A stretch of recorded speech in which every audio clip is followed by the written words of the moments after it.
کیا کہا، فواد چودھری نے کیا کیا؟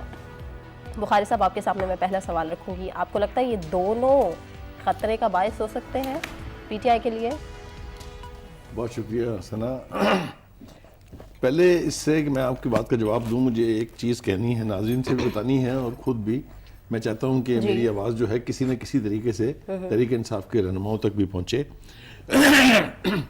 یہ کنٹروورسی شاید اس حد تک نہیں پہنچتی اگر خود اس میں ان کا کنٹریبیوشن نہیں ہوتا۔ ان کو کوئی ضرورت نہیں ہے یہ جواز مہیا کرنے کی کہ پرائم منسٹر صاحب کیسے آتے کیسے جاتے ہیں، بھئی ان کا پریروگیٹو ہے، یہ وہ پرائم منسٹر ہیں پاکستان کے، ان کے موومنٹ کا ایک انداز طے ہے باقاعدہ، وہ کوئی اسپیشلی عمران خان صاحب کے لیے تخلیق نہیں ہوا ہے۔ پچھلے 70 سال سے پرائم منسٹر یا صدر صاحب جو ہیں وہ پروٹوکول اسینشل ہے، ان کی زندگی امپورٹنٹ ہے، اس کو انشور کرنا ہے، اس کے لیے پروٹوکول بھی چاہیے، اس کے لیے سفر کا ذریعہ بھی ایسا چاہیے جو سیف ہو۔ پھر دوسری طرف ہم سنتے ہیں کہ ایجنسیز بتا رہی ہیں عمران خان صاحب کو کہ آپ کو 6 دفعہ ہم الرٹ کر چکے ہیں کہ آپ کی زندگی کو خطرہ ہے۔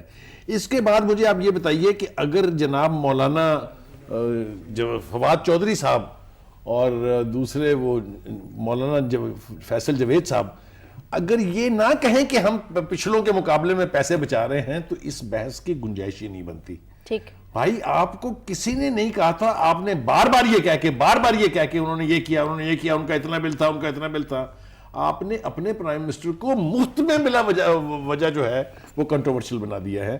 تو میری ایک تو درخواست یعنی تحریک انصاف کی لیڈرشپ سے ہے اور دوسری سوشل میڈیا سے۔